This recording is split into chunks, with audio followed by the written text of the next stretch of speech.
नमस्कार, स्वागत है आपका आवाज अड्डा में। मैं हूं नीरज वाजपेयी और आज बात करेंगे कोरोना की, क्योंकि बहुत सारे आंकड़े और बहुत सारी अच्छी खबरें सुनने को मिल रही हैं, लेकिन ये कितनी अच्छी हैं और इनकी क्वालिटी क्या है, इनकी अच्छाई की, इसकी आज हम परख करेंगे। जिन आंकड़ों की बात मैं कर रहा हूं, अभी थोड़ी देर पहले ही मिनिस्ट्री की तरफ से, हेल्थ मिनिस्ट्री की तरफ से आंकड़ा आया है कि 73.91% रिकवरी रेट है, जो कि काफ़ी अच्छा माना जा रहा है, यानी क्लोज टू 74% ये पहुंच गया है।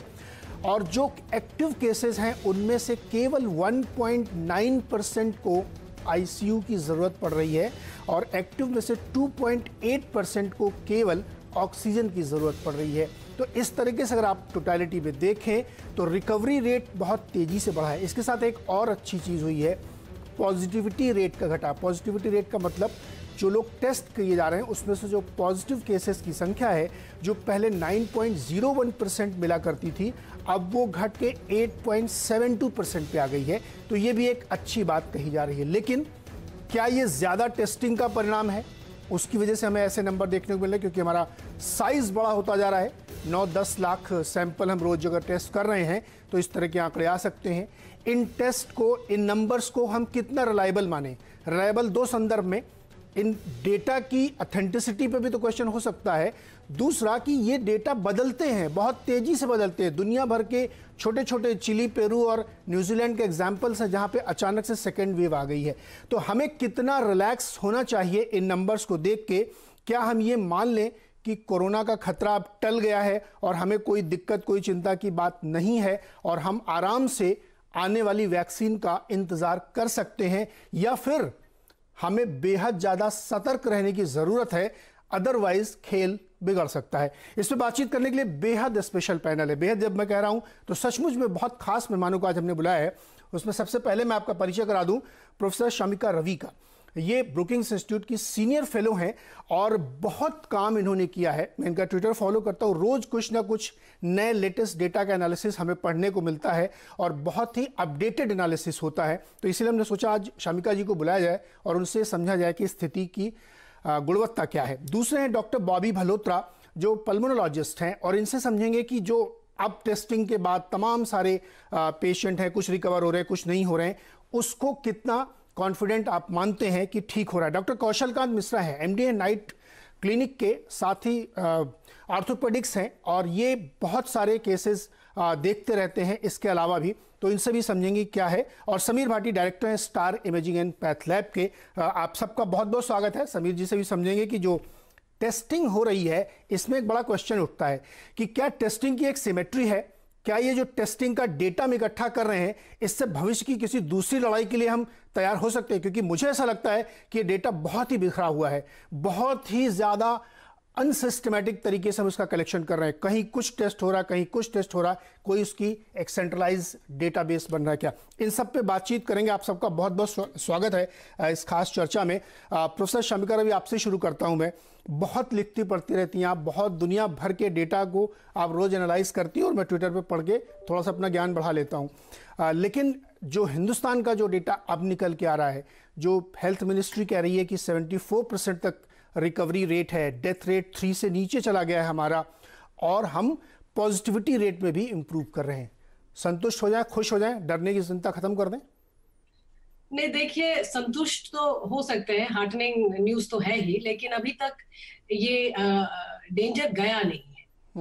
मतलब कि सिटीजन्स को चाहिए कि जो अभी मास्क और फिजिकल डिस्टेंसिंग और जिस किस्म के कॉशन अभी लोग बरत रहे हैं वो बिल्कुल मेंटेन करते रहें। क्योंकि देखिए, ऑल इंडिया लेवल पे जब हम बात करते हैं तो ये भूलना नहीं चाहिए कि हमारे यहाँ बहुत बड़े राज्य हैं। कल ही 13,000 नए केस आए हैं महाराष्ट्र में, 10,000 के करीब आंध्रा में आए हैं। तो नंबर्स कई राज्यों में अभी भी बढ़ रहे हैं, लेकिन उसकी गति एक किस्म से देखिए तो घट रही है।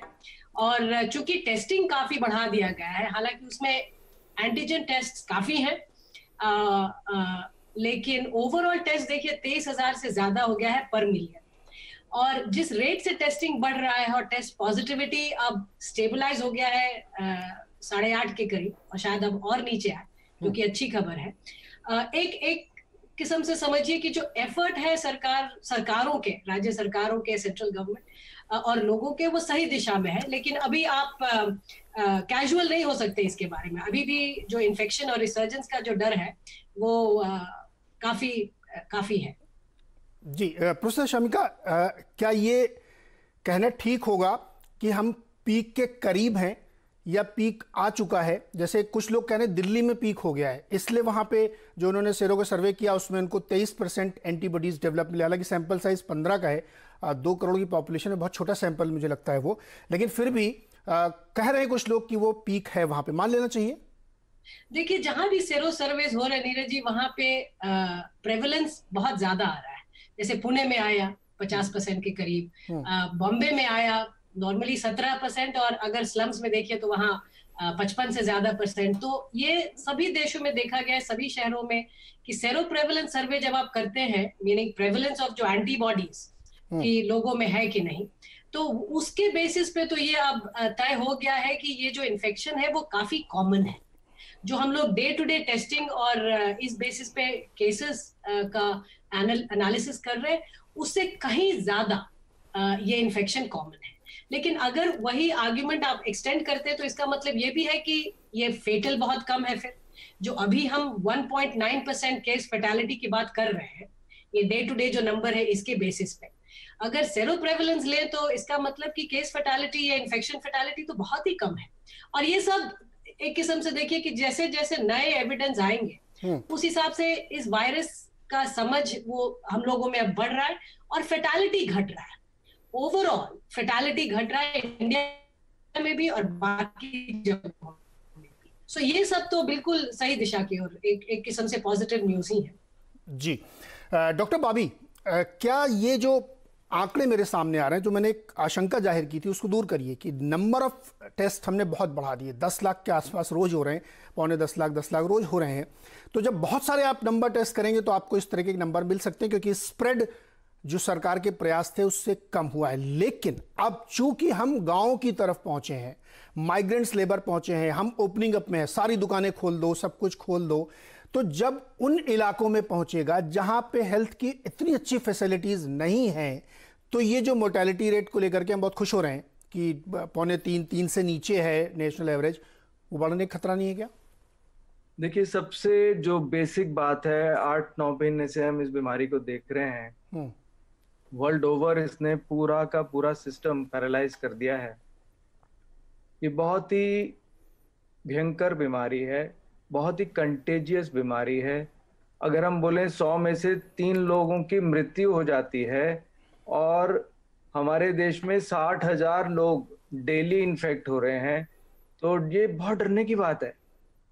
वो 3 लोग जिस घर से जाएंगे, वो जो 3 लोग मरेंगे, 20 लोग एडमिट होंगे 100 में से, तो 3 लोगों को डॉक्टर और ये बीमारी की दवाइयां नहीं बचा पाएंगी। It's a very big number in my opinion. अब 3 हो 5 हो, मगर अगर किसी प्रिवेंशन से, अगर आप देखें कई देशों में जो सिर्फ prevention is better than cure वाली टेक्निक थी, जो शुरू में हम लोग डिस्कस करते थे फरवरी मार्च के महीने में, कि मास्क पहनो, सोशल डिस्टेंसिंग करो, जितना आवश्यक हो तभी घर से बाहर निकलो, वो थ्योरी ये वैलिड रहेगी।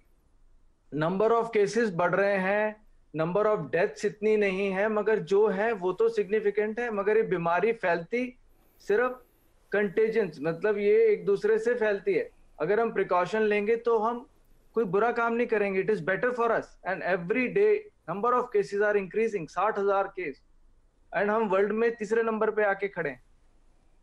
और मोर्टेलिटी को ना देखें, जो सफरिंग मॉर्बिडिटी है इस बीमारी से, उससे बचने के लिए prevention is better than cure. सब लोगों को मास्क पहनना चाहिए, अपने हाथों को बार बार वॉश करना चाहिए, सैनिटाइज रखना चाहिए, जितना कम हो सके घर से जरूरी काम के लिए ही बाहर निकलना चाहिए। मुझे तो ये बात समझ में आई है पिछले 7-8 महीनों में, क्योंकि मैं रोज कोविड के वार्ड में काम करता हूँ, बहुत सारे लोगों को सफर होते हुए देखता हूँ। डॉक्टर बॉबी, लोग जो हैं बहुत रिलैक्स हो गए हैं। मैं ये नहीं कह रहा हूँ कि किसी ने उनसे कहा है रिलैक्स होने के लिए, लेकिन पिछले 1 महीने में आप लोगों ने भी ये फील किया होगा जैसे जैसे अनलॉक 2 अनलॉक 3 की तरफ हम बढ़े, लोग रिलैक्स्ड हो गए हैं, मास्क वास्क लगा लेते, कुछ लगाते कुछ नहीं लगाते। आप टियर 2 टियर 3 सिटीज़ में जाएंगे तो आपको मास्क नहीं मिलेगा, ट्रिपलिंग बाइक मिलेगी, आपको चाट पकौड़े खाते हुए लोग मिलेंगे। डर खत्म हो गया। और फिर जब वो इस तरह खबरें पढ़ते हैं कि अरे 74% रिकवरी रेट है, मोर्टेलिटी तो 1 ही 2% है, वो भी उनकी ज़्यादा है जिनको पहले से कोई हाइपरटेंशन है या शुगर है या कोई और बीमारी है, वो ज़्यादा रिस्की जोन में है, 50+ वाले। इस तरीके के जो बहुत सारे मिथ्स क्रिएट हो गए हैं, ये एक्चुअली बहुत मुझे लगता है गलत है। आप लोग इसको वेरीफाई करिएगा। कौशल खान जी, आपके पास आ रहा हूँ। ये डर होना चाहिए। 100 में 3 नंबर बहुत बड़ा है भारत की पॉपुलेशन को देखते हुए। और जो लोग बाई चांस, खुदा न खास्ता, बड़ी दुर्भाग्य है अगर वो हॉस्पिटल गए तो लुट के आते हैं सर, इतने पैसे खर्च हो रहे हैं, तो डरना जरूरी है इससे। जो कि बहुत कोई बड़ी चीज नीरज जी, डॉक्टर साहब जो अभी बोल रहे थे उन्होंने बिल्कुल सही कहा कि डरना ज़रूरी है। अभी तो जो आंकड़े आ रहे हैं उसके हिसाब से मोर्टेलिटी 1% से कम, 1% के आसपास है। वर्ल्ड वाइड आंकड़े आ रहे हैं जो, उसमें मोर्टेलिटी 1% से कम है। लेकिन सर इसकी इन्फेक्टिविटी बहुत ज़्यादा है। और 1% हमारे जो देश का अगर 1% हम मान लेते हैं, क्योंकि ये मानिए कि ये डिजीज़ फैलेगी तो लगभग सब में, उस 1% को अगर हम मान लेते हैं तो वो हमारे यहाँ 13 लाख लोग होते हैं। 13 लाख लोग रिस्क पे हैं, लाइफ थ्रेटनिंग कंडीशन है ये। मैं ये नहीं कह रहा हूँ कि मैं डराने की कोशिश नहीं कर रहा हूँ, मैं जो फैक्ट है वो बता रहा हूँ। और जो आंकड़े का खेल चल रहा है कि हमारे आंकड़े बहुत अच्छे होते जा रहे हैं, रेट ऑफ रिकवरी बहुत अच्छी होती जा रही है। जब ये कोरोना आया था तब भी हमें ऑफिशियली पता था कि रेट ऑफ मोर्टेलिटी केवल लेस देन 1% है, रेट ऑफ रिकवरी ऑलमोस्ट 95% है। तो अभी तो हम 73 पे हैं। हम 73 से 95 पर पहुँचेंगे। ये तो उसका नेचर है वायरस का कि अगर 100 लोगों को हो रहा है तो उसमें से 95 लोग रिकवर करेंगे। ये डेटा का जो प्रॉब्लम आया है वो इसलिए आया है कि पहले जब 100 लोगों में बीमारी थी तो हम डेटा एनालिसिस, हम टेस्ट कर रहे थे उस समय 10 लोगों का। अब हम उस 100 लोगों में से टेस्ट कर रहे हैं 50 लोगों का, 70 लोगों का। ये वजह है कि हमारी रिलेटिव जो रिकवरी रेट है वो बढ़ती हुई दिख रही है। ये तो जिस दिन कोरोना आया था उस दिन भी हमें पता था कि रेट ऑफ रिकवरी इसकी 95% से ज़्यादा है, मोर्टेलिटी लेस देन 1% है। तो जिस तरीके का मैं दिल्ली में देख रहा हूँ और मुझे लगता है लगभग सारे मेट्रोज में देख रहा हूँ, लोगों को कोरोना का डर जैसे खत्म सा हो गया है जी। आप ट्रिपलिंग की बात कर रहे हैं, बाइसिकल्स में B grade C grade cities की बात कर रहे हैं। सर दिल्ली में मुझे नजर आता है, आप मार्केट में चले जाइए, आप जो भी शॉपिंग सेंटर्स खुले वहां चले जाइए, बहुत ही कम लोग हैं जो इन प्रिकॉशंस को फॉलो कर रहे हैं। और ये डरने की बात नहीं, डरना भी चाहिए। देखिए समस्या है वो 1% में आप नहीं है, इसकी गारंटी कोई ले नहीं सकता है। और पहले जो एक मिथ था कि अरे जो बहुत पहले से जिनको बीमारियां हैं या बहुत एज हो चुकी है उनको, अब ये भ्रम भी टूट गया है। बहुत यंग लोगों के केसेस भी हमने सुने हैं। तो मैं इस चर्चा के जरिए टेक अवे ये हमारा होना चाहिए, या मैं कोशिश कर रहा हूं कि अभी इसकी सीरियसनेस शायद खत्म नहीं हुई है। मैं इस पे बातचीत करना चाहता हूं, आप लोग चूंकि विशेषज्ञ आप समझे। लेकिन एक समीर भाटी जी, आपसे एक सवाल बनता है। ये जो डेटा हो रहा है, मैं बहुत सुबह से रिपोर्ट पढ़ रहा हूं या लगातार मैं तो इसको ट्रैक भी कर रहा हूं, ग्लोबली ट्रैक करता हूं मैं इसको, डेटा की कोई इंटेग्रिटी नहीं रखी गई। सर आप यूपी में चले जाइए या किसी भी स्टेट में चले जाइए, उनसे पूछिए इस शहर में आपने जितने लोगों का टेस्ट किया है उसमें आप जो क्लासिफिकेशन मुझे बताएंगे, किस एज ग्रुप के हैं, जेंडर क्या है, कहाँ लोकेलिटी है, क्या करते हैं, कुछ तैयार हो रहा है क्या ऐसा डेटा? फ्यूचर में कभी कोई दूसरी पैंडेमिक से लड़ने की तैयारी हो तो ये डेटा काम आएगा क्या? जी बिल्कुल, जिस तरह से आप बात कर रहे हैं और आपने अभी जो बात की शुरू में भी कि रिकवरी और क्वालिटी ऑफ इंफॉर्मेशन है ना, वो बहुत इंपॉर्टेंट है। और जैसे डॉक्टर बॉबी बलोत्रा ने भी बताया, मैडम ने भी बताया डेटा के ऊपर, तो डेफिनेटली इस तरह का डेटा अगर हमारे पास होगा तो ये आगे फ्यूचर में बहुत काम करेगा। टेस्ट, क्योंकि जैसा अभी हम डिस्कस भी कर रहे हैं कि टेस्ट आपका एंटीजन जब से आया है, पॉइंट ऑफ केयर टेस्ट, उसकी भी कुछ गाइडलाइंस आई है। जो भी टेस्ट आ रहा है, नई तरह का जो भी मेथडोलॉजी आ रही है, तो वो गाइडलाइंस के साथ आता है। अगर एंटीजन टेस्ट भी हम कर रहे हैं मास लेवल पे, तो उसमें स्पेसिफिकली गाइडलाइंस है कि एंटीजन टेस्ट अगर एसिम्टोमेटिक पेशेंट है, उसका नेगेटिव आ रहा है, सिम्टोमेटिक पेशेंट है नेगेटिव आ रहा है, तो उसको फिर रिपीट करना है आरटीपीसीआर। हम खाली उसको फिर पेशेंट को वापस नहीं छोड़ सकते, उसको फॉलो अप करना जरूरी है कि हाँ हमने एक जोन में, कंटेनमेंट जोन में काफी लोगों का टेस्ट किया और पता लगा कि पेशेंट सिम्टोमेटिक भी है, तो आरटीपीसीआर उसका जरूर होना चाहिए। First thing. सेकंड, जो अभी सीरोलॉजिकल सर्वे वाली हमारी रिपोर्ट आई है, सीरोलॉजिकल सर्वे वाली रिपोर्ट का मतलब ये नहीं है कि हाँ हम अब केयरफुल ना रहें।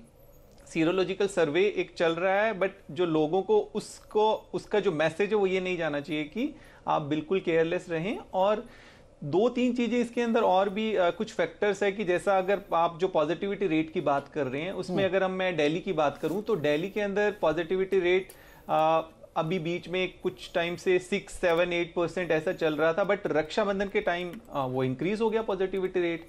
जो हम पोर्टल पे डेटा अपडेट करते हैं पता लगा कि पॉजिटिविटी रेट इंक्रीज हुआ, तो इसका मतलब फेस्टिवल तो अफेक्ट करेगा, फेस्टिवल में मूवमेंट आपकी उस तरह की बढ़ जाएगी, तो कहीं ना कहीं ये चीज़ें अफेक्ट करती है। और कई बार डेटा इस तरह से भी वेरी करता है जो पॉजिटिविटी रेट है कि हमारे पास अगर कंटेनमेंट जोन से सैंपल आए हैं या एक फैमिली में सब लोगों के सैंपल्स आए हैं जहाँ पे कोई पॉजिटिव था, तब भी डेटा कई बार फ्लक्चुएट होता है। तो हाँ कई इस तरह की बातें हैं, बट हाँ ओवरऑल इसमें देखने वाली बात यही है कि अभी भी हमें वो सावधानियां सारी रखने की जरूरत है। जिस तरह से हम डेटा जो फ्लक्चुएट हो रहा है वो एक मतलब इस तरफ इंडिकेट करता है कि सावधानी तो जरूर रखने की जी। प्रोफेसर शामिका, बहुत सारी चीज़ें हैं जो स्टेट गवर्नमेंट के परव्यू में आती है, जैसे हेल्थ का पूरा इशू तो स्टेट के पास है, तो जो टेस्टिंग हो रही है या जो फैसिलिटीज़ दी जा रही हैं, जो मैं अभी कह रहा था कि डेटा की इंटीग्रिटी क्या है, मैं कैसे मान लूँ कि ये डेटा है। जैसे अभी दिल्ली का उदाहरण ले, उन्होंने कहा कि 23% हमारा एंटीजन हो गया है।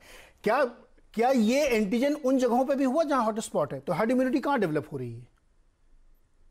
सबसे पहले तो देखिए हर्ड इम्यूनिटी का जो साइंस है वो अभी पूरे हिसाब से पूरे तरह से क्लियर हुआ नहीं है कि इस इन्फेक्शन में किस लेवल का ओवरऑल सिटी में इन्फेक्टेड लेवल होना चाहिए कि हम ये कहें कि भाई अब इस सिटी में हर्ड इम्यूनिटी आ गई है। वो अभी क्लियर नहीं है, कहीं भी क्लियर नहीं, सभी जगह ये अभी देखा ही जा रहा है, पढ़ा जा रहा है। तो हम किसी भी शहर में जहाँ पे हाई प्रेवलेंस भी हो, जैसे पुणे में आया 55%, वहां पर भी आप ये नहीं कह सकते कि अब सब लोग आराम करें। आई थिंक एक बड़ा लेसन है। दूसरा ये है कि देखिए रिकवरी रेट, जैसे दूसरे पैनलिस्ट ने भी कहा, रिकवरी रेट तो ओवर टाइम बढ़ेगा ही, ये बड़ा नेचुरल है। जैसे दिल्ली में आपको 90% से ऊपर रिकवरी है, और इसलिए क्योंकि दिल्ली हॉटस्पॉट रहा है कई महीनों से, तो जहां पे ये इन्फेक्शन काफी दिनों से चल रहा है वहां रिकवरी रेट बढ़ते जाएंगे, और ये अच्छी बात है। लेकिन जब इन्फेक्शन नई जगहों में फैलेंगे, छोटे जगहों में फैलेंगे जहां पे हेल्थ इंफ्रास्ट्रक्चर कमजोर है, तो जैसे अभी आपको समझिए थाने में जब 20,000 एक्टिव केस है, आंध्र प्रदेश कुर्नूल में आपको 7,000 एक्टिव केस है, अगर इन सब जगहों में और ये नए हॉटस्पॉट्स बनते जा रहे हैं तो एक कंस्ट्रेंट आता है कि आपके पास हेल्थ कैपेसिटी है कितनों की। इवन इफ सिर्फ 10% को हेल्थ केयर की जरूरत पड़ेगी, हॉस्पिटलाइजेशन, आईसीयू सपोर्ट की जरूरत पड़ेगी, तो वो तो जब नंबर फैलेगा, बढ़ेगा इन्फेक्शन का, तो नेचुरली हमारे पास ये कंस्ट्रेंट रहेंगे। अब आप जाइए और भी छोटे जगहों में, आप जाइए पटना जाइए, आप दीमापुर जाइए, उन सब जगहों में जब इन्फेक्शन फैलेगा और फैल ही रहा है, तो वहां पे तो आप समझिए कि टेंशन अभी काफी है। अच्छा, एक और छोटा सवाल, पीक की बात लोग सुनना चाहते हैं, जानना चाहिए कितने करीब हैं, आया नहीं आया, आएगा कि नहीं आएगा? और सेकेंड वेव की जो बात हो रही है, क्योंकि जापान में, ईरान में, चिली में, या और छोटे न्यूजीलैंड में जाइए आप, और जो अपने आप को बहुत मानते थे कि हमने कंट्रोल कर लिया, कोरिया में, वहां पे भी हो गया है। बिल्कुल बिल्कुल। देखिए हमारा देश इतना बड़ा है जहाँ पे राज्य देशों की तरह है, इतने बड़े ज्यादा पॉपुलेशन है, हमारे यहाँ एक पीक का बात नहीं कर सकते। ऑल इंडिया लेवल पर भी अगर हम कहेंगे कि अब हमारे एक्टिव नंबर्स घटने लगे, जो कि शायद अब होगा, क्योंकि अभी कुछ दिनों से active cases day to day जो बढ़ रहे हैं, वो ओवरऑल ग्रोथ रेट काफी घट गया है। लेकिन हमारे यहाँ महाराष्ट्र का पीक अलग होगा, तमिलनाडु का पीक अलग होगा, उत्तर प्रदेश का पीक अलग होगा। उसके बाद जब लोगों का माइग्रेशन वापस होगा, जैसे कई माइग्रेंट्स वेस्टर्न स्टेट से जब ईस्टर्न स्टेट्स गए तो इन्फेक्शन उधर गया। अब जब ईस्टर्न स्टेट्स में फैल रहे हैं और रूरल एरियाज में फैल रहे हैं, तो ये बड़े डेमोक्रेसीज जहाँ पे फेडरल स्ट्रक्चर्स है, वहाँ मूवमेंट ऑफ पीपल वो उसको बिल्कुल आप चाइना की तरह कंटेन नहीं कर सकते। तो जब लोगों का मूवमेंट होगा तो इन्फेक्शन फैलेगा। इसीलिए कहा जाता है कि आप ये कॉशन तो बिल्कुल आप बरतें। ये मास्क है, हैंड हाइजीन, सोशल डिस्टेंसिंग, ये आप समझिए अगले 1.5 साल से 2 साल तक, जब तक एक सक्सेसफुल वैक्सीन कैंडिडेट उभर कर नहीं आता है, उसका मास प्रोडक्शन और easy available, readily available to everyone, सबको जब तक वैक्सीन नहीं मिले तब तक ये वैक्सीन रहेगा। अच्छा, ये पीक की परिभाषा क्या है? कैसे पता लगेगा कि ये पीक हो गया? कितने परसेंटेज में रिकवरी या मोर्टेलिटी होगी तो हमको लगेगा कि अब पीक हो रहा है, अब लोगों के अंदर अपने आप इम्यूनिटी डेवलप हो रही है? इसके कोई तरीका, कोई पहचान? डॉक्टर साहब आपसे भी पूछूंगा मैं, पहले आप शमिका जी अगर आपको अंदाजा हो तो।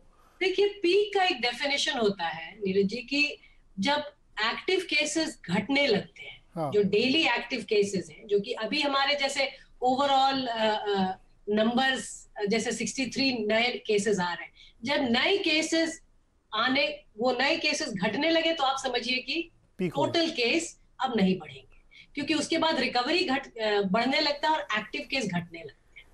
तो अभी हमारे पास चूंकि ओवरऑल नए नंबर 63 के करीब स्मूथ हो रहे हैं, हाँ। समझिए अगले हफ्ता 10 दिन में ये क्लियर हो जाएगा कि ये हमारा पीक है, कि अब रूरल एरियाज में बढ़ने से और टेस्टिंग ज्यादा बढ़ाने से हाँ। नंबर्स और भी फैलने का चांसेस। डॉक्टर बॉबी, तो ये अभी वेट एंड वॉच सिचुएशन है, वेट एंड वॉच करें, और एक्टिव केसेस जब कम होने लगे या नए केसेस आने कम होने लगे तो हमें लगेगा कि शायद हम ठीक हो रहे हैं। लेकिन दुनिया के कई ऐसे देश हैं जहां पे बहुत नीचे आने के बाद एकदम से बाउंस बैक हुआ है, जिसको सेकेंड वेव कुछ लोग कह रहे हैं, कुछ लोग थर्ड वेव कह रहे हैं, जो भी वेव है, लेकिन वो बाउंस बैक हुआ है, तो वो भी तो एक खतरा बना रहेगा। डॉक्टर बॉबी, जो कोरोना वायरस है या कोई भी वायरस आते हैं इस तरह के, वो हमेशा एकदम कभी नहीं देखा गया कि एकदम डाउनस्लाइड करते हुए एकदम निकल जाएंगे, वो वेव फॉर्म में आते हैं। इसमें कई बार तो एकदम हाई पीक्स आएंगे, या मौसम चेंज होने से, सर्दी आने से कई बार बहुत ज्यादा पीक, जितने नंबर अभी हुए हैं केसेस, हो सकता है उससे 5 गुना ज्यादा नंबर केसेस हो जाए। या फिर ये टफ एंड प्लाटू, थोड़ा सा बढ़ेगा फिर घटेगा, फिर बढ़ेगा फिर घटेगा, इस तरह का पैटर्न लेगा जब तक ये हर्ड इम्यूनिटी नहीं कंट्रोल डेवलप कर लेता। 50-60% लोग कम से कम उनके अंदर एंटीबॉडीज डेवलप नहीं हो जाती, या फिर एक सक्सेसफुल वैक्सीन सारी पॉपुलेशन को नहीं लग जाता, तब तक ये वाले पैटर्न तो एक्सपेक्टेड है। बट आप देखेंगे बड़ा अजीब एक पैटर्न है, आपने देखा होगा यूरोप में ये शुरू हुआ, उस समय इंडिया में इतना नहीं था। यूएस में शुरू हुआ, उस समय इंडिया में, दिल्ली में इतने नहीं केसेस थे। दिल्ली में केसेस कम होने शुरू हुए, प्लाटू फेज पकड़ा इसने, तो दूसरे जो शहरों में है 1-1.5-2 महीने में, दिल्ली के आसपास के शहरों में, यूपी में, मध्य प्रदेश से अब बहुत सारे पेशेंट हमारे पास है, वहां पर ये पीक करने लगा। तो मैडम ने बिल्कुल ठीक बताया कि ये एक बहुत बड़ा कंट्री है, इसमें छोटे छोटे स्टेट्स भी एक तरह से कंट्रीज की तरह ही रिप्रेजेंट कर रहे हैं, और केसेस जो है वहां पर भी अलग ही तरीके से पीक एंड प्लाटू शो कर रहे हैं।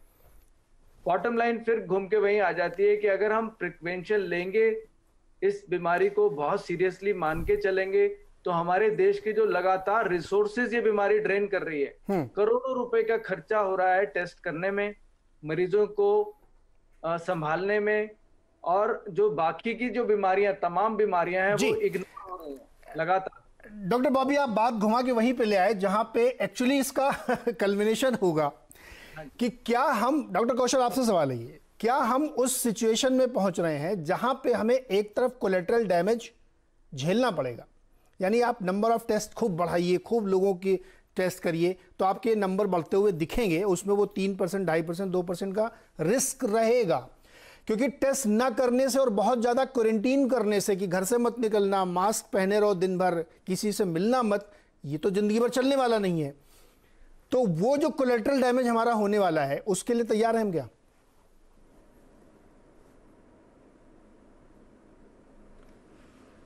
मुझे लगता है कि कोलेटरल डैमेज इसमें बहुत कॉस्टली है, कोलेटरल डैमेज इसमें मतलब घर परिवार को ख़राब कर सकता है, तो हम इसमें साइलेंट नहीं बैठ सकते या हम इसको नज़रअंदाज नहीं कर सकते। जो टेस्ट की बात मैं दिल्ली की बता रहा हूँ, दिल्ली में ये दिखाया जा रहा है कि बहुत ज़्यादा टेस्ट किए जा रहे हैं, रोज़ के रोज़ आप पढ़ रहे होंगे और सबको यही मैसेज जा रहा है, पर मैं उससे खुश नहीं हूँ। रीज़न बीइंग कि यहाँ 2 टेस्ट 2 तरह से हो रहे हैं, एक एंटीजन टेस्ट हो रहा है और एक RT-PCR हो रहा है।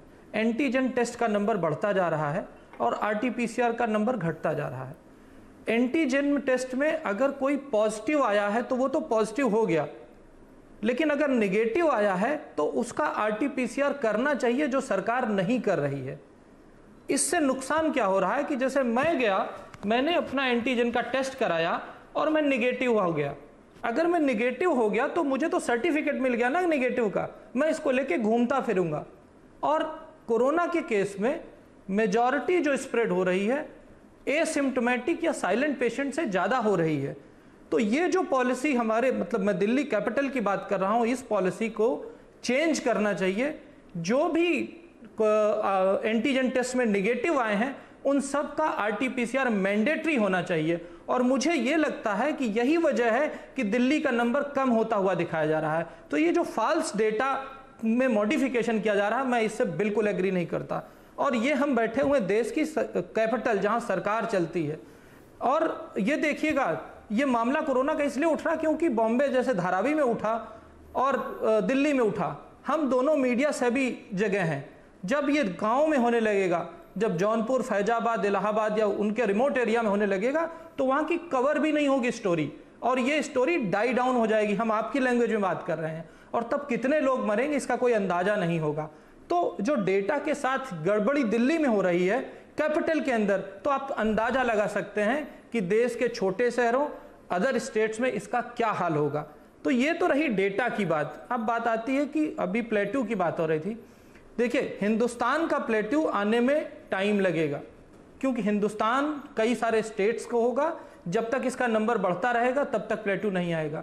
जब सारे स्टेट में एक साथ एक सिचुएशन आएगी, जब लगभग सारे स्टेट में ये फैल जाएगा। जैसे पहले बात होती थी green zone, orange zone, red zone, मैं हमेशा से कहता रहा था कि हमेशा जब पूरा हिंदुस्तान ऑरेंज हो जाएगा उस समय प्लेट्यू आएगा, और वो प्लेट्यू का नंबर जब कम होना शुरू होगा तब पीक का फॉल होगा। अब जो बात आ रही सेकेंड वेव की, जितनी पैंडेमिक पिछले 2000 सालों में आई हैं उसमें हमेशा देखा गया 80% पैंडेमिक्स में सेकेंड पीक आया है। बहुत कम में 20-25% में थर्ड पीक आया। जो बात आपने डेटा वाली रखी ना, वो एंटीजन और RT-PCR वाली, उस पर थोड़ा वापस जाते हैं, क्योंकि ये बहुत सीरियस इशू है। मैं तो शुरू से कर रहा हूं कि डेटा की क्वालिटी और डेटा की ऑथेंटिसिटी और डेटा की रिलायबिलिटी, कि इस मौजूद डेटा के आधार पर क्या हम कोई फ्यूचर पॉलिसी बना सकते हैं क्या? डॉक्टर समीर भाटी जी, ये जो समस्या खड़ी हो रही है जिसकी तरफ डॉक्टर कौशल मिश्रा इशारा कर रहे हैं कि दिल्ली में ये टेस्ट करके आपको क्या मिलेगा? क्या आप एंटीजन टेस्ट करते जाइए और नेगेटिव जो निकल रहा है उसका दोबारा टेस्ट नहीं हो रहा है? जी बिल्कुल, इस बारे में जो मैं अभी भी डिस्कस कर रहा था, और अभी डॉक्टर साहब ने भी, डॉक्टर कौशल ने भी इस चीज़ के बारे में डिस्कशन किया कि जो एंटीजन टेस्ट है और एंटीजन टेस्ट की जो क्वांटिटी नंबर्स है वो काफ़ी ज़्यादा है जो पॉइंट ऑफ केयर के लिए है। और अभी तो उस टेस्ट को और भी मैंडेटरी कर दिया है कि आपको प्री हॉस्पिटलाइजेशन या और जो दूसरे इम्यूनो कॉम्प्रोमाइज पेशेंट है उन सब के अंदर भी, तो उसमें इम्यूनो कॉम्प्रोमाइज पेशेंट के अंदर अगर नेगेटिव आ गया और उसको दोबारा हमने फॉलो अप करके उसका RT-PCR नहीं किया तो उसके लिए तो ये लाइफ थ्रेटनिंग हो सकता है। आई थिंक डॉक्टर साहब एग्री करेंगे, डॉक्टर बॉबी और डॉक्टर कौशल भी इस बात से।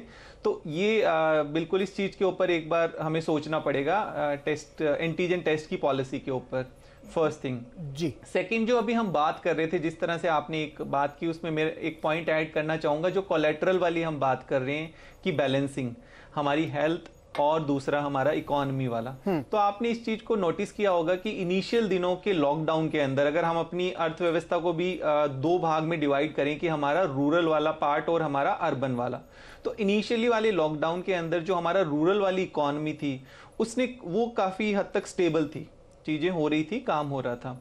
और उसके बाद क्या हुआ कि कंप्लीट लॉकडाउन के बाद अब अर्बन में अभी जो हम देखें डेटा, जिस तरह से शहरों में कोविड फैल रहा है और वो गांवों की तरफ भी जा रहा है, तो गांव की भी अर्थव्यवस्था अफेक्ट हो रही है। जो रूरल वाला हमारा भाग है वो भी अफेक्ट हो रहा है। तो कहीं ना कहीं हर चीज एक दूसरे से इंटरलिंक्ड है, तो इसको बैलेंसिंग करना तो बहुत जरूरी है। जो आप कोलैटरल वाली बात कर रहे हैं सर, बैलेंसिंग में जानते हैं प्रॉब्लम क्या हो रही है? किस तरह से हम अपना शहरी और बैलेंसिंग में प्रॉब्लम ये हो रही है, प्रोफेसर शामिका समझेंगी। देखिए, इकोनॉमी में आप मिडिल पाथ में नहीं बहुत देर तक चल सकते हैं। पिछले 2-3 सालों से हमारे यहाँ प्राइवेट इन्वेस्टमेंट नहीं हो रहा है, क्योंकि हम इंतजार ही कर रहे हैं कि फुल कैपेसिटी हो जाए तो हम नया इन्वेस्टमेंट लेके आए। आपको एक पोजीशन फिर लेनी पड़ेगी कि आप इसके लिए मेंटली प्रिपेयर होइए कि हम सब कुछ खोलेंगे, फिर कोलैटरल डैमेज होता है तो हो। क्योंकि आप अगर किसी को छिपा के रख रहे हैं, कब तक रखें, क्योंकि वो जैसे ही बाहर जाकर एक्सपोज होगा।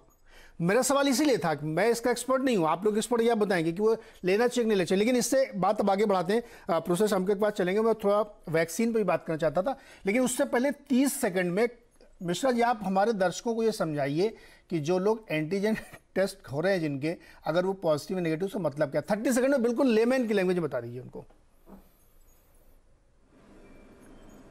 अगर किसी का एंटीजन टेस्ट किया जा रहा है, वो पॉजिटिव आ रहा है, तो इसका मतलब उसमें कोरोना है।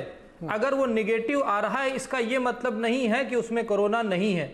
इसका यह मतलब है कि आपका एंटीजन टेस्ट अगर नेगेटिव आया है तो आप अपने देश की तसल्ली के लिए आप अपना आरटीपीसीआर जरूर कराएं। जब आपका आरटीपीसीआर नेगेटिव आएगा तभी आप नेगेटिव हैं, अदरवाइज आप पॉजिटिव हैं। Everybody is positive until proven otherwise by RT-PCR. This should be the rule. और जो एंटीजन टेस्टिंग होता है ये मास के स्क्रीनिंग के लिए किया जाता है। स्क्रीनिंग में जो लोग पॉजिटिव आ जाते हैं उनको ट्रीटमेंट करते हैं, और जो नेगेटिव आ जाते हैं उनका आरटीपीसीआर करते हैं। This is a normal principle of pandemic, but government is not following the rules. नहीं, जो लोग एंटीजन में पॉजिटिव आ रहे हैं उसका मतलब बताइए बिल्कुल आसान भाषा में, वो बेफिक्र हो जाए क्या? उसका मतलब उनमें कोरोना का वायरस है, उन्हें आइसोलेशन करना चाहिए। अगर सिक हैं तो उनको फिजिशियन उसमें भी तो 2 लेवल है ना, चाहिए और डॉक्टर की सलाह लेनी चाहिए। उसमें भी 2 लेवल हैं, एक में जिसमें फुली डेवलप हो गया है और एक में अभी प्रोसेस में है। तो जिसमें फुली डेवलप हो गया है वो बेफिक्र हो जाए। अगर कोरोना, हाँ मैं बता रहा हूं, हाँ, अगर आपको कोरोना का वायरस है और आपको कोई सिम्टम नहीं है तो आपको अपने घर में आइसोलेशन करना चाहिए। आपको HCQS, ivermectin, vitamin C, zinc लेकर के घर में आइसोलेट रहना चाहिए, घर वालों से दूर।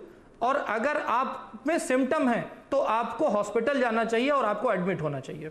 ठीक, तो दर्शकों के लिए ये जरूरी था कि समझाना कि बार बार एंटीजन हम लोग बात कर रहे हैं और बहुत सारे लोगों के दफ्तर में, ऑफिस में, घर में टेस्ट भी हो रहे होंगे, उसका मतलब क्या है। वापस लौटते हैं प्रोफेसर, अभी हम लोग काफ़ी बात कर चुके हैं कोरोना की। अब मैं थोड़ा सा वैक्सीन पे आता हूँ, क्योंकि लोगों की दिलचस्पी है। वैक्सीन आएगी, नहीं आएगी, कितने समय में आएगी? क्योंकि दुनिया भर की कम से कम 122 से 123 कंपनीज इसमें बहुत एक्टिवली लगी हैं। भारत की भी 6-7 कंपनी लगी हैं और रोज़ हम लोग खबर पढ़ते हैं रूस ने तो धमाका कर दिया कि हमने तो प्रोडक्शन ही शुरू कर दिया है। तो वैक्सीन की कहानी क्या है? की कहानी यह है कि देखिए, शायद ये पहली बार हुआ है इतने सालों में कि एक ग्लोबल अलायंस क्रिएट हुआ है। काफी हाई स्पीड से ये वैक्सीन का जो एक्सपेरिमेंट कई देशों में, कई फार्मास्यूटिकल नेटवर्क्स में हो रहे हैं, वो एक काफी रैपिड पेस पे हो रहा है। लेकिन वैक्सीन देखिए, जैसे डॉक्टर फॉची ने यूएस में बोला था कि HIV देखिए 40 साल हो गए, आज तक HIV का वैक्सीन बना नहीं है। तो वैक्सीन में जब तक एक सक्सेसफुल कैंडिडेट, मतलब कि वो सारे तीनों फेजेस में आपके जो रैंडमाइज कंट्रोल ट्रायल्स हैं उसमें वो इफेक्टिव प्रूव होते हैं, तब तक उसका मास स्केल प्रोडक्शन और एडमिनिस्ट्रेशन, मतलब सबको वैक्सीनेट करना, वो मुमकिन नहीं है।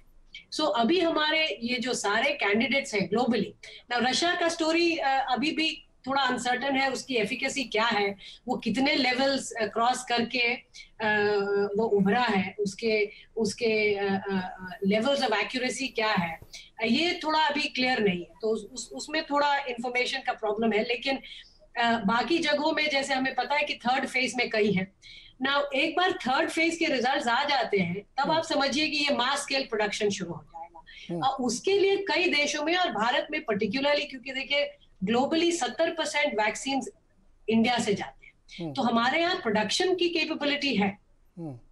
और उसको फिर एडमिनिस्टर करने की भी कैपेबिलिटी है, क्योंकि ज्यादा डेवलप्ड कंट्रीज के कंपैरिजन में देखिए हमारे यहाँ infectious diseases, we live with infectious diseases. हमारे यहाँ 4 लाख हर साल लोग टीबी से मरते हैं, कई लार्ज वैक्सीन ड्राइव्स हो ही रहे हैं। तो एक किस्म से देखिए कि वो प्रॉब्लम अभी नहीं है, लेकिन सक्सेसफुल वैक्सीन कैंडिडेट का इमर्ज होना, ये सारे तीनों लेवल्स क्रॉस करके उसका अभी वेट हो रहा है।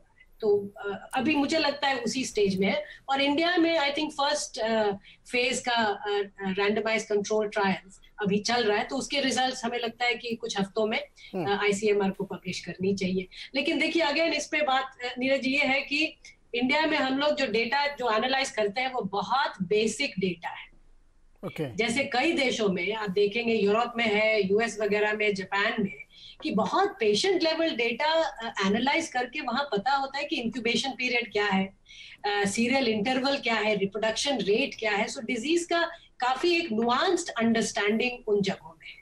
हमारे यहाँ डेटा बहुत बेसिक है, बल्कि ये टेस्टिंग का जो कंफ्यूजन है कि कितना एंटीजन है और कितना RT-PCR, आप समझिए कि अभी भी सारे राज्य ये खुल के नहीं बता रहे कि कितना % एंटीजन है और कितना % RT-PCR। तो डेटा एक्यूरेसी तो हमारे यहाँ बहुत ही जी बिल्कुल। आपने, मैं इस पॉइंट को मैं लगातार हार्प करता रहूंगा अगले कई शोज में कि हमको डेटा इंटीग्रिटी चाहिए, और ये डेटा इसलिए भी चाहिए कि फ्यूचर के यूज के लिए हमारे पास ये, मतलब जिसको कहते हैं ना कि बहुत ब्लेसिंग इन डिस्गाइज है कि इतनी बड़ी मुसीबत आई तो कम से कम एक अच्छी चीज है कि आपके पास एक पैन इंडिया बेहतरीन डेटा हो जाएगा, जिससे भविष्य में कोई दिक्कत आती है या इवन आपको टीबी से लड़ना है तो आप इस डेटा का इस्तेमाल कर सकते हैं, क्योंकि आपके पास बहुत बड़ा मेडिकल डेटा अवेलेबल है। डॉक्टर बॉबी, संक्षेप में आपसे भी समझना चाहूंगा कि ये कोरोना की जो वैक्सीन बनने की बात हो रही, बहुत सारी कंपनियां कहती हैं वो 3rd स्टेज में है, किसी ने कहा वो ब्राजील में, अफ्रीका में, बहुत जगहों पे 20-30 हज़ार लोगों पे कर रही हैं। होप रखें कि आएगा, या कुछ लोग करेंगे अगले साल जून से पहले तो आप भूल जाइए कि कोरोना की वैक्सीन आ भी पाएगी? वैक्सीन का जो बेसिक प्रिंसिपल है कि वायरस के कुछ कंपोनेंट्स शरीर में जब इंजेक्ट करते हैं हम तो वायरस की एंटीबॉडीज वो बनाता है। तो वैक्सीन के फेजेस होते हैं। फेज 1 ट्रायल में ये जो कंपोनेंट्स हैं ये नॉर्मल आदमी में इंजेक्ट करते हैं, उसके बाद देखते हैं कि कितनी एंटीबॉडीज उसमें बनी, और उसके बाद अगर बिना किसी एक्यूट साइड इफेक्ट से एंटीबॉडीज बनती हैं, कितने दिनों में बनती हैं, और उसके बाद ये फिर फेज 2 में जाता है, जिसमें जो बीमार लोग हैं उनके अंदर वो दवाई या वैक्सीन को टेस्ट किया जाता है, और जो पोटेंशियली इससे फायदे में जाएंगे उन लोगों के ऊपर। फेज 3 में ज्यादा नंबर ऑफ लोगों पे इसको ट्राई करते हैं, और फेज 4 में कम्युनिटी ट्रायल होती है जिसमें मास स्केल में जैसे दवाई को स्टडी करते हुए बहुत सारे लोगों को दिया जाता है, और उसके साइड इफेक्ट्स को लॉन्ग टर्म तक फॉलो करते हैं, 6 महीने, 8 महीने, साल, 2 साल, 3 साल, कि भाई कोई इस प्रकार की बीमारी तो नहीं इस वैक्सीन के लॉन्ग टर्म। तो जो ये फास्ट ट्रैक का मतलब ये है कि जो ऑथराइजेशंस होती हैं कमिटीज की, इसकी सेफ्टी को देखते हुए ये बहुत रैपिडली ऑथराइज करते हैं। इसको अथॉरिटीज एकदम टॉप प्रायोरिटी पे लेती हैं, with in minutes, with in hours इस पे पेपर्स को पढ़ा जाता है और इसको फास्ट ट्रैक करते हैं। लेकिन सर जो एक नेचुरल टाइम है वो तो लगेगा ही। अब जैसे डेंगू वाले में भी यही गलती की गई थी। और सबसे बड़ी जो वायरस की समस्या है ये म्यूटेट करती है। राइट। आपने एक वायरस का वैक्सीन बनाया और इन्फ्लुएंजा का वैक्सीन हर साल नया आता है, वो सर्दर्न हेमिस्फीयर के लिए अलग है, नॉर्दर्न हेमिस्फीयर के लिए अलग है। ऐसे ही जैसे कोरोना का एक वैक्सीन बनता है तो हमारी यही कामना है कि ये ही टिकी रहे वायरस। अगर ये म्यूटेट कर गई तो सारा का सारा जो है प्रोसेस वो खराब भी हो सकता है।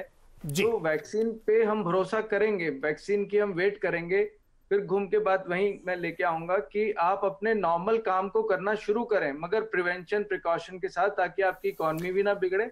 जी, ये जो शब्द आपने यूज किया ना इकोनॉमी, इस पे मैं जरूर बात करना चाहूँ, क्योंकि प्रोफेसर शामिका है तो ये अपना लालच में रोक नहीं पा रहा हूँ कि मैं इकोनॉमी पे थोड़ी बात न करूँ, लेकिन मुझे एक बहुत छोटा सा ब्रेक लेना है 1-1.5 मिनट का, उसका तुरंत आते हैं, थोड़ा इस पे बात करें, क्योंकि इसी की बात मैं कर रहा था कि कोलेटरल डैमेज के लिए आप मेंटली प्रिपेयर रहिए, क्योंकि इकोनॉमी भी उध्वस्त होती हुई दिख रही, बहुत दिक्कतें हम लोगों को आ रही हैं। छोटे से ब्रेक के बाद लौटते हैं, इसी बात आगे बढ़ाते हैं।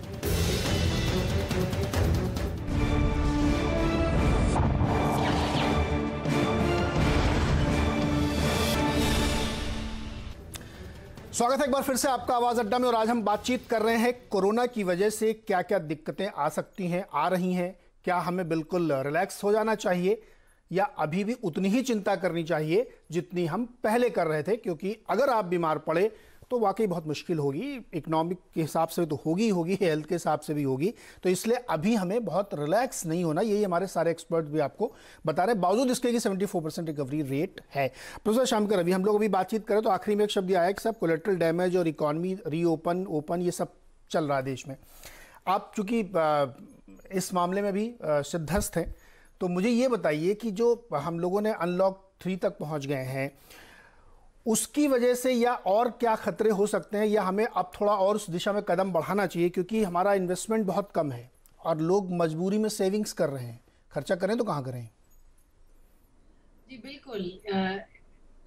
देखिए, ये लॉकडाउन होने से एक किस्म से ये जो इन्फेक्शन है उसका तो ग्रोथ स्लो डाउन हुआ है, लेकिन इसका आर्थिक नुकसान जिससे हम इकोनॉमिक्स में opportunity cost of this lockdown has been very very large for the economy. अभी हम एक डिप्रेशन में हैं, मतलब कि हमारा इकोनॉमी अभी श्रिंक कर रहा है, वो 5% के करीब एक अनुमान लगाया जा रहा है। करीब समझिए 8 से 10 करोड़ लोगों को जॉब्स के प्रॉब्लम्स हुए हैं। इसका असर बैंक्स पे भी पड़ेगा। अब जब रेवेन्यू नहीं है तो आप अपने आउटस्टैंडिंग लोन पे कैसे करेंगे? चूंकि 10 साल से एनपीए प्रॉब्लम अभी जूझ रहे हैं, इसका और भी और वर्स होना, मतलब समझिए हर सेक्टर इकोनॉमी का अभी जो है काफी स्ट्रेस्ड सिचुएशन में है। लेकिन देखिए, इसी जगह पे ये समझना जरूरी है कि जब तक ये फियर ऑफ इन्फेक्शन को हम लोगों के दिमाग से और स्टेट पॉलिसी की तरफ से नहीं एड्रेस करेंगे, तब तक इकोनॉमिक रिकवरी भी मुश्किल है। मतलब कि इकोनॉमिक रिकवरी वो हेल्थ रिकवरी के थ्रू ही होगा। तो हेल्थ इसको आप नजरअंदाज नहीं कर सकते, इसीलिए टेस्टिंग जरूरी हो जाता है। जब आप ज्यादा टेस्टिंग करते हैं और ये बेसिक प्रोटोकॉल जो है, ये कंटेनमेंट, ट्रेसिंग, आइसोलेशन, या फिर ये जो पूरा हैंड हाइजीन, ये फिजिकल डिस्टेंसिंग वगैरह का हम की बातें करते हैं, तो इसे आप प्रोडक्शन लेवल, फर्म लेवल पे, इंस्टीट्यूशन लेवल पे ये अब एक्सेप्ट करना बहुत जरूरी हो जाता है।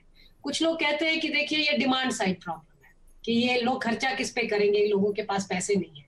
लेकिन अभी अगर हमने एक यूबीआई किस्म का भी अगर स्कीम शुरू कर दिया और सबके जेबों में पैसे आपने डाल दिया, वो खर्चा नहीं, वो डिमांड के रूप में नहीं उभरेगा। वो ज्यादातर लोग प्रिकॉशनरी सेविंग करेंगे, क्योंकि जब डर और अनसर्टेनिटी का माहौल होता है तो ऐसे भी कंजम्पशन नहीं पड़ता है। आपने कहा इन्वेस्टमेंट के बारे में। इन्वेस्टमेंट देखिए नीरज जी, अभी की बात नहीं, इन्वेस्टमेंट हमारा 2012-13 से वो कम होता जा रहा है। इन्वेस्टमेंट के लिए जरूरी होता है एक पॉजिटिव आउटलुक, और जब तक ये अनसर्टेनिटी ये इन्फेक्शन का रहेगा, तब तक इकोनॉमिक रिकवरी भी जो है वो बहुत ही मुश्किल होगा। सो health policy is at the heart of economic recovery. Correct. और एक बहुत अच्छी बात आपने कही कि फियर ऑफ इन्फेक्शन को दूर करना बहुत ज़रूरी है। डॉक्टर मिश्रा, कैसे दूर करें फियर ऑफ इन्फेक्शन?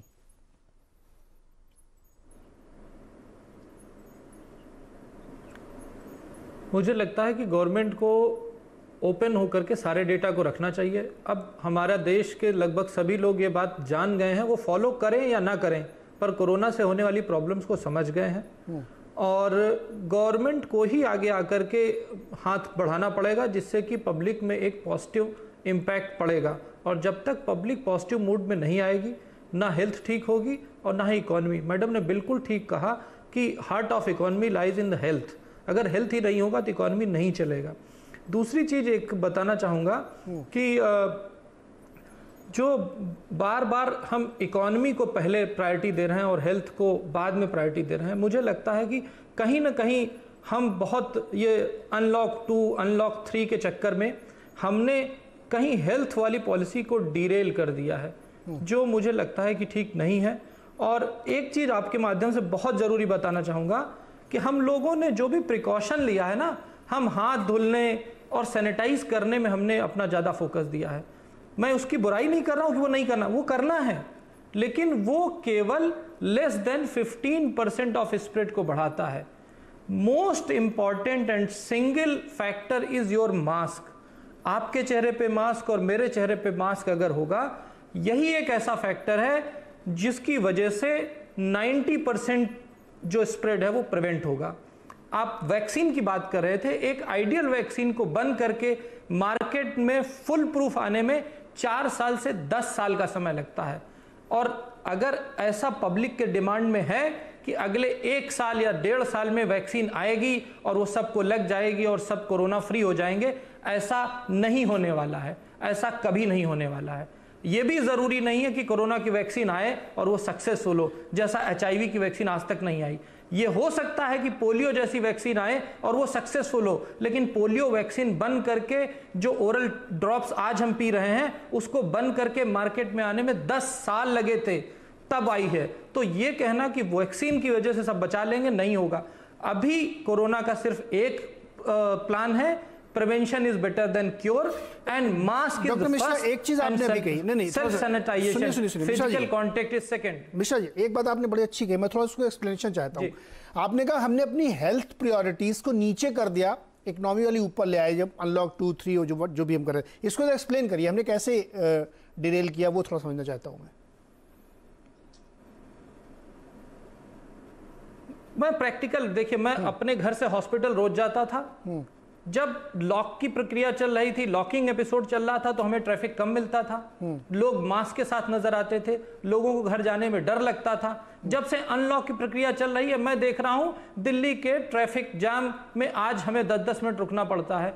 तो ये अनलॉक करने की जो प्रक्रिया हुई है, जिसमें सबको बोल दिया गया कि आप जाइए और अपना काम कीजिए, ये गलत है। आज भी सरकार को सड़क पे चेकिंग करनी चाहिए और जिनके जो बिना काम के सड़क पे घूम रहे हैं उनके ऊपर पेनाल्टी लगनी चाहिए। पूरे वर्ल्ड में पेनाल्टी लग रही है, हमारे हिंदुस्तान में पेनाल्टी के नाम पे कुछ नहीं होता। सर, दोनों चीजें एक साथ कैसे चलेंगी? मैंने ही देखा है, मैं ही बिना मास्क के गलती से निकल आता हूं। हाँ। पर जी, अरे दोनों चीजें एक साथ कैसे चलेंगे? बहुत सारे लोग रैंडम विंडो शॉपिंग के लिए जाएंगे, तभी तो मॉल वाला कमाएगा, इकोनॉमी तो तभी खुलेगी ना सर।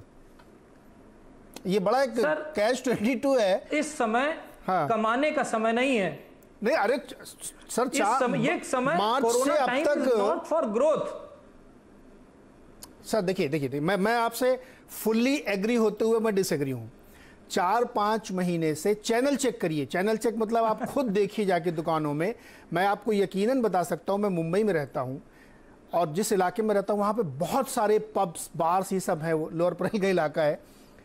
कुछ रेस्टोरेंट ने वड़ा पाव बेचना शुरू कर दिया है। Can you believe it? क्योंकि उनके पास ऑपरेटिंग कॉस्ट निकालने के भी पैसे नहीं है। आप सोचिए, और ये प्लान करके तो आदमी जाता नहीं, मुझे बाहर जाना है, मैं प्लान करूंगा शाम से इस कोरोना काल में। वो तो रैंडम जा रहा, तो शायद खड़े होकर कुछ नहीं तो टेक अवे ही ले लेगा।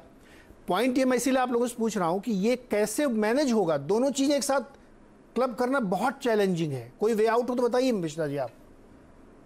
मास्क वास्क तो सब लगाएंगे, चेकिंग तो सब होगी, वो तो सिर्फ एक तरीका है कि जब, हाँ, उसके लिए सबसे पहले एक सिटीजन को अवेयर होना पड़ेगा।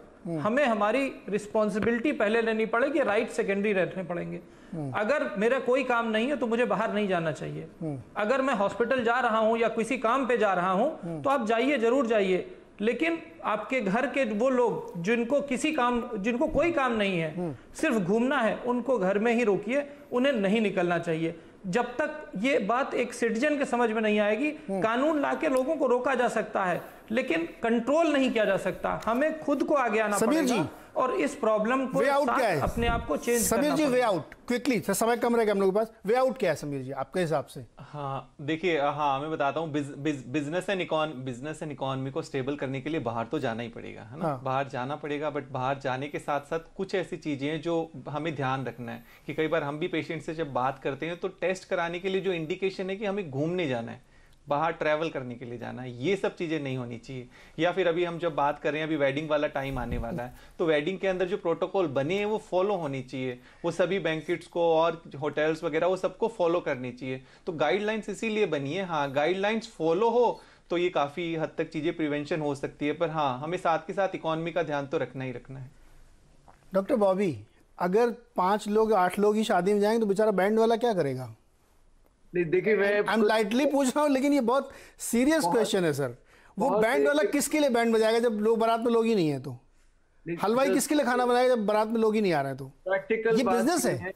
हाँ being a doctor in a very big hospital, मैं आपको एक बड़ी अच्छी बात बताता हूँ। हाँ, इस कोरोना लॉकडाउन में जब बिल्कुल लोगों ने घर में बिल्कुल रहे, कानून की बहुत सख्ती थी, कई बीमारियां जो क्रॉनिक थी, blood pressure, heart diseases, diabetes, tuberculosis, इनके पेशेंट्स कई महीने तक मैं देख रहा हूँ घर पे ही रहे।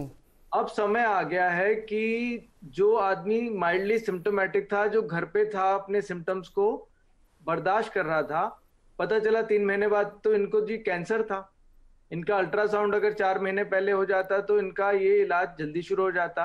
कहने का मतलब ये है कि आज अस्पतालों में पेशेंट्स को आना चाहिए। अगर वो अस्पताल में पेशेंट इलाज कराने नहीं आएंगे, बीमारियां उनकी अंदर ही अंदर बकती जाएंगी। एग्जैक्टली। मगर प्रिकॉशन लेके अगर आप अस्पताल में आए, कृपा करके अच्छा मास्क पहने। एग्जैक्टली। देखिए, बिल्कुल आप लोग सही कह रहे हैं कि प्रिवेंशन नहीं। सर, कई बार देखिए, ये बहुत प्रैक्टिकल बात मैं कर रहा हूँ। मुंबई की लाइफलाइन है यहाँ की लोकल ट्रेन्स, और वो बंद है। अब आप सोचिए कि बिजनेस मुंबई में कैसे रीओपन हो सकता है जब तक मेट्रो नहीं चलेगी, ये लोकल ट्रेन नहीं चलेगी। दिल्ली की लाइफ नॉर्मलाइज हो ही नहीं सकती बिना मेट्रो या पब्लिक ट्रांसपोर्ट को ठीक से चले हुए। बहुत सारे ऐसे बिजनेसेस हैं जो इसकी वजह से रुके हुए हैं। हमको लगता है शायद वो गैर ज़रूरी हैं। गैर ज़रूरी इसलिए क्योंकि जीवन में सबसे ज़्यादा ज़रूरी क्या है? ग्रॉसरी शॉप और मेडिकल शॉप, तो यही 2 खुलेंगे 24 घंटे। फिर बाकी चीज़ें हो सकता है किसी के लिए लग्जरी हो, किसी के लिए ज़रूरत हो, लेकिन अगर हम उनको नहीं खोल रहे हैं तो उसकी वजह से बहुत बड़ी संख्या में लोग बेरोजगार हो रहे हैं, धंधे बंद हो रहे हैं, नहीं चल रहे हैं। प्रोफेसर शंकर रवि, मैं सही कह रहा हूँ? ये लाइफलाइन को आप रोक नहीं सकते, कुछ तो तरीका निकालना पड़ेगा। बिल्कुल, आप बिल्कुल सही कह रहे हो। हमें लगता है कि शुरुआत से ही जो हमारे यहाँ पब्लिक डिबेट जो इकोनॉमी या फिर लाइवलीहुड वर्सेस लाइफ की जो है ना, ये बिल्कुल गलत तरह से देखने का वो नजरिया है। लाइफ एंड लाइवलीहुड दोनों ही जरूरी है। और इंडिया जैसे इकोनॉमी, क्योंकि हम OECD कंट्री तो है नहीं, we are not a affluent rich country जो कि काफी लॉन्ग टर्म सस्टेन लॉकडाउन में रह सकते हैं। तो हमारे यहाँ लॉकडाउन समझिए अब इट्स अ पास्ट। अब लॉकडाउन भी अगर होगा तो बहुत ही प्रिसिशन लॉकडाउन या फिर स्मार्ट लॉकडाउन, मतलब स्पेसिफिक डिस्ट्रिक्ट्स में होंगे, कुछ ब्लॉक्स में होंगे जहां पे प्रॉब्लम्स हैं। लेकिन national lockdown is not sustainable for an economy like India. इसीलिए आप देखेंगे कि शुरुआत के जो अनाउंसमेंट्स भी थे वो सारे ह्यूमैनिटेरियन नेचर के थे, कि फूड ग्रेन कैसे पहुंचाया जाए, कैश ट्रांसफर्स कैसे पहुंचाया जाए, क्योंकि हमारे यहाँ बहुत लोग हैं जो कि अभी भी पॉवर्टी के अराउंड है, तो बहुत वल्नरेबल पॉपुलेशन बहुत ज्यादा है। और अभी डॉक्टर साहब ने जैसे बताया, ऑल कॉज मोर्टेलिटी, सिर्फ कोविड से थोड़े ही लोग परेशान हैं, बीमारियां और भी हैं। तो हॉस्पिटल अप्रोच करना, दूसरे जैसे टाइम पे कैंसर ट्रीटमेंट है, टाइम पे बाकी डायग्नोस्टिक्स होना, ये सब बहुत ही ज्यादा आवश्यक है।